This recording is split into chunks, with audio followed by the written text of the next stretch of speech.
नमस्कार, मैं अंजलि मिश्रा और स्वागत है आपका हमारे चैनल में। आपको बता दें कि समाजवादी पार्टी के अध्यक्ष अखिलेश यादव को अब घर में ही घेरने की तैयारी बीजेपी ने कर ली है। जहां पर एक तरफ अखिलेश यादव ने सेफ सीट की तलाश में उन्हें सबसे बेहतर विकल्प लगा मैनपुरी की करहल सीट, जहां से उन्होंने अभी हाल ही फिलहाल में नामांकन भी दाखिल कर लिया है। तो ऐसे में वहीं पर अब अखिलेश यादव के खिलाफ बीजेपी ने अपने उम्मीदवार के नाम की घोषणा कर दी है और उनके खिलाफ जो उम्मीदवार उन्होंने उतारा है वो कोई और नहीं बल्कि एसपी बघेल हैं, जो कि मुलायम सिंह यादव के काफी ज्यादा करीबी माने जाते हैं। यानी साफ तौर पर बीजेपी ने अब मैनपुरी की करहल सीट पर जो अपनी फील्डिंग है उसे काफी ज्यादा मजबूत तरीके से बैठाने की पूरी तैयारी कर ली है। और कहीं ना कहीं अखिलेश यादव को ये झटका भी माना जा रहा है, क्योंकि कल अचानक से आपको बता दें कि एसपी बघेल जो है वो समाजवादी पार्टी के जो अध्यक्ष अखिलेश यादव ने टक्कर देने के लिए मैनपुरी की करहल सीट के पास जहाँ पर नामांकन दाखिल करने के लिए पहुंच गए,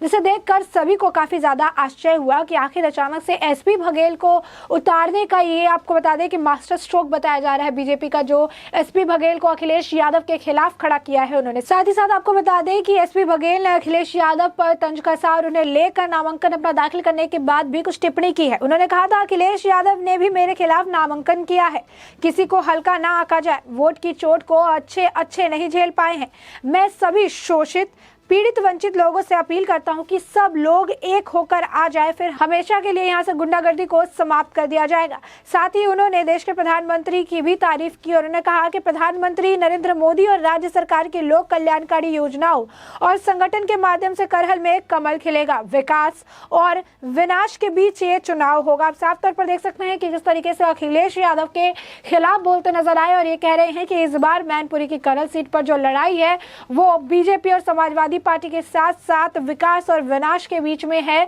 और ऐसे में लोगों को सामने आकर उन्होंने वोट करने की मांग की है। आपको बता दें कि एसपी बघेल ने यह भी कहा कि मैनपुरी के सर्वे को अगर आज देखा जाए तो उसमें काफी फर्क होगा। यहाँ पहले अपहरण होते थे, हम इन चुनाव को जीतने का काम करेंगे। हमेशा यहाँ पर बूथ कैप्चरिंग के बलबूते से चुनाव जीते जाते थे, लेकिन इस बार जो है कुछ बदलाव देखने के लिए मिलेगा और हम जब चुनाव जीतेंगे यहाँ से, उसके बाद हम बहुत कुछ बदलाव करहल में भी करते नजर आएंगे। साथ ही साथ उन्होंने ये भी कहा कि करहल में कमल खिलना इस बार अनिवार्य है, क्योंकि लोग इस बार सामने आकर वोट करेंगे, लोग सामने आकर विकास और विनाश के बीच में जो है चुनाव करेंगे। और इसे आपको बता दें कि करहल में इसी बात को लेकर अब कांटे की टक्कर देखने की बात कही जा रही है। कहा जा रहा है कि करहल में इस बार कांटे की टक्कर देखने के लिए मिलेगी। जहां पर अखिलेश यादव ने इसे सेफ सीट समझकर वो चले गए थे, तो वहीं अब उन्हें टक्कर देने के लिए उनके मुकाबले के इंसान को जो बीजेपी है उनकी तरफ से उम्मीदवार बनाकर खड़ा कर दिया गया। यही नहीं, एसपी बघेल ने कहा जब उनसे रिपोर्टर सवाल पूछ रहे थे कि इनके पिता को धरती पुत्र यानी मुलायम सिंह यादव को धरती पुत्र कहा जाता है, तो इस पर एसपी बघेल ने कहा कि हाँ, इनके पिता मुलायम सिंह यादव को धरती पुत्र कहा जाता है और अखिलेश यादव ट्विटर पुत्र है। यानी लगातार जो इस तरीके से अखिलेश यादव ट्विटर पर आकर ट्वीट करते रहते हैं और पार्टियों पर निशाना साधते रहते हैं, सवाल जो है करते रहते हैं। अब ट्विटर पर तो ऐसा आलम हो चुका है कि अब अपने जो उम्मीदवार है उनकी भी लिस्ट उन्हें जारी करनी पड़ी है। तो इसे लेकर आपको बता दें कि एक तंज था उनकी तरफ से और करहल जो है अब जंगे मैदान बन चुका है अखिलेश यादव और एसपी बघेल के बीच में। एसपी बघेल का काफी एक लंबा सफर रहा है, एक सब इंस्पेक्टर से एक राजनीति के, इसमें आपको बता दें कि बड़े पैमाने पर उन्होंने अपने चेहरे का जो है काफी ज्यादा वैल्यू बनाया है और ये काफी एक लंबी आपको बता दें कि उन्होंने राजनीतिक सफर जो है अपना तय किया है। एसपी जो बघेल हैं वो मुलायम परिवार के काफी ज्यादा करीबी माने जाते हैं। मुलायम के मुख्यमंत्री के कार्यकाल के दौरान उन्हीं की सुरक्षा में वो तैनात थे। सब इंस्पेक्टर से जो एसपी सिंह बघेल है वो राजनीति में काफी बड़ा स्थान उन्होंने बना लिया है। काफी ज्यादा उनको लेकर चर्चा होती है, काफी अच्छी उनको लोगों पे पकड़ है, पार्टी के कई नेताओं पर उनकी काफी अच्छा पकड़ माना जाता है। आगरा से भारतीय जनता पार्टी के टिकट पर सांसद बनने के बाद उन्हें केंद्रीय मंत्रिमंडल में भी स्थान मिला था। भाजपा ने अब उन्हें अखिलेश यादव के खिलाफ चुनावी मैदान में उतार कर बड़ा संदेश दे दिया है। भाजपा ने साफ कर दिया है कि अखिलेश की राह किसी भी स्थिति में आसान नहीं होने वाली है और इस बार कांटे की टक्कर करहल में देखने के लिए मिलेगी, जो कि आपको बता दें कि समाजवादी पार्टी का गढ़ माना जा रहा था। और जिस तरीके से समाजवादी पार्टी का इसे गढ़ कहा जा रहा था, इसे लेकर उत्तर प्रदेश के उप मुख्यमंत्री ने केशव प्रसाद मौर्य ने भी ट्वीट किया और क्या कुछ कहा उन्होंने आपको बताते हैं। अब बता दें, इसे लेकर केशव प्रसाद मौर्य ने ट्वीट करके कहा कि मैनपुरी सपा का गढ़ नहीं, भाजपा का किला है और यहाँ कमल खिलेगा, साइकिल पंचर होगी। यानी साफ तौर पर आप देख सकते हैं कि इस बार बीजेपी ने जो अखिलेश यादव के खिलाफ जो कैंडिडेट खड़ा किया है, उम्मीदवार खड़ा किया है, इसे लेकर वो काफी ज्यादा कॉन्फिडेंट नजर आ रहे हैं। और जो एक तरह से आपको बता दें कि जिसे मैनपुरी को सपा का गढ़ माना जा रहा था, वहां पर भी कमल खिलाने की बात कही जा रही है, वहां पर भी कमल खिलेगा, इस चीज के दावे किए जा रहे हैं। और साफ तौर पर आप देख सकते हैं कि कितनी मजबूत एक कैंडिडेटशिप जो है देखने के लिए मिल रही है, कितनी मजबूत एक कैंडिडेट को अखिलेश यादव के खिलाफ उतार कर बीजेपी ने उनकी राहों में अब रोड़े डाल दिए हैं। जहां उन्हें लग रहा था कि यहां पर जीत आसान होगी, ऐसे में उनकी जीत को और मुश्किल बनाने का काम बीजेपी ने किया है और एक ऐसे उम्मीदवार को वहां से उतार दिया है जो उन्हें कांटे की टक्कर देने वाला है। आपको बता दें कि भाजपा की ओर से अखिलेश यादव को क्या गेस्ट में खड़े करने वाले उम्मीदवार के नाम की घोषणा नहीं हो रही थी। काफी ज्यादा अटकलें लगी रही थी, उस वक्त काफी सारे नाम निकलकर सामने आ रहे थे। इस दौरान आपको बता दें कि अपर्णा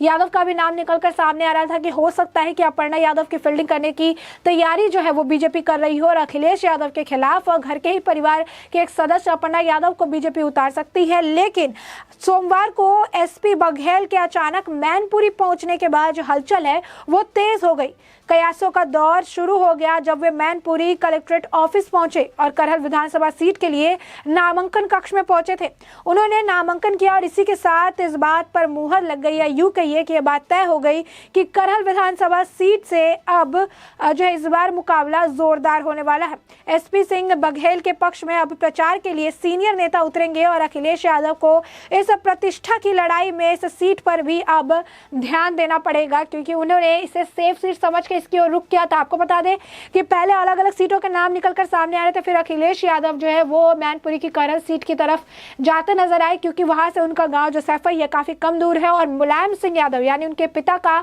इनसे काफी जो है पुराना इस गांव से नाता रहा है, इस सीट से काफी पुराना नाता रहा है। ऐसे में इसे समाजवादी पार्टी का गढ़ कहा जाता था। कई बार समाजवादी पार्टी के अलग अलग कैंडिडेट इससे जीते हुए थे और ऐसे में कहीं ना कहीं यहाँ पर पकड़ जो है काफी मजबूत मानी जा रही थी। अब आपको बता दें कि अब इसे एक मजबूत कैंडिडेट को उतारकर बीजेपी ने इसे, जहां पर ये एक तरफा नजर आ रहा था कि एक तरफ जो है झुकाव जो है समाजवादी पार्टी की तरफ लोगों के ज्यादा है और ऐसे में ये एक तरफा लड़ाई होगी, लेकिन बीजेपी ने एक ऐसे कैंडिडेट को उतारकर ये लड़ाई जो है दोनों तरफ की कर दी है। लड़ाई जो है बराबरी के बीच देखने के लिए मिलने वाली है। ऐसे में जिस तरीके से हम आपको बता रहे हैं कि बार बार ये कह रहे हैं कि मुलायम सिंह के साथ इनके काफी अच्छे जो है ताल्लुक थे, मुलायम सिंह के काफी करीबी बताए जाते हैं। आखिर इसके पीछे क्या कारण था? आपको बता दें कि उत्तर प्रदेश पुलिस में, यूपी पुलिस में सब इंस्पेक्टर के पद पर ये तैनात थे और बघेल से मुलायम सिंह यादव इतने ज्यादा प्रभावित थे कि उन्होंने उन्हें चुनाव लड़ाने का फैसला कर लिया था। आपको बता दें कि मुलायम ने उन्हें 1989 में पहली बार लोकसभा का चुनाव लड़वाया था। बघेल जलेसर लोकसभा सीट से उम्मीदवार बने थे, हालांकि वो अपना पहला चुनाव था वो हार गए थे और फिर 1996 में जलेसर सीट में एसपी की ओर से फिर से चुनाव जो है लड़ा गया था, लेकिन दूसरी बार भी वो हार गए और इसके बाद केंद्र में अटल बिहारी वाजपेयी की 13 महीने चली सरकार में 1998 में फिर से लोकसभा का चुनाव हुआ। आपको बता दें कि जलेसर सीट से एसपी सिंह लोकसभा पहुंच गए और जलेसर सीट से वो 2 बार से सांसद भी रहे, यानी जिस सीट पर उन्हें हार मिली उसी सीट पर वापस उन्होंने जीत का जो है बिगुल बजाया था। यानी साफ तौर पर ये जो है इस बात से ही साफ हो गया कि बिना लड़े और बिना हार माने ये जो है कोशिश करते नजर आते हैं और इस बार उन्होंने जीत का जो है आपको बता दें कि परचम लहराया था। और ऐसे में एक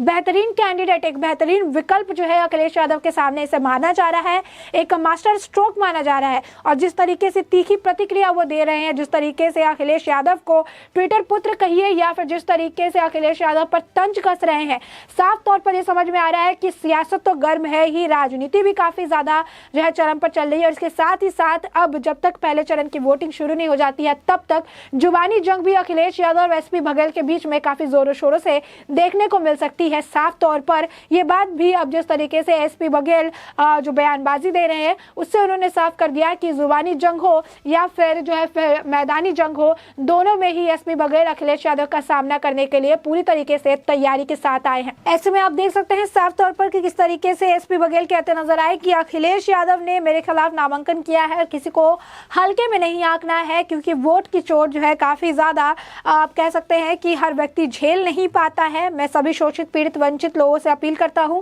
कि सब लोग एक होकर आ जाए और हमेशा के लिए यहाँ से गुंडागर्दी को समाप्त कर दे। तो ऐसे में साफ तौर पर देख सकते हैं कि गुंडागर्दी को समाप्त करने की बात कर रहे हैं और कह रहे हैं कि इस बार जो है लोगों को सामने आना है और अपने लिए सही जो है सरकार, अपने लिए सही व्यक्ति, अपने लिए सही जो है आप कह सकते हैं कि सही इंसान का चुनाव करना है, ताकि उनके लिए विकास हो सके, उनको जो है आगे बढ़ने का मौका मिल सके और साफ तौर पर गुंडागर्दी जो है वो खत्म हो सके। ऐसे में अब ये लड़ाई टक्कर की है और ऐसे में इस लड़ाई में अब जुबानी जंग की शुरुआत हो चुकी है, मैदानी जंग की भी शुरुआत हो चुकी है और आगे क्या कुछ देखने के लिए मिलता है और अखिलेश यादव क्या कुछ टिप्पणी करते नजर आते हैं उनके इस बयान को लेकर, ये तो आने वाले वक्त के साथ ही साफ हो पाएगा। तब तक के लिए इस पूरे मुद्दे पर आपकी जो भी राय हो हमें कमेंट सेक्शन में कमेंट करके जरूर बताएं।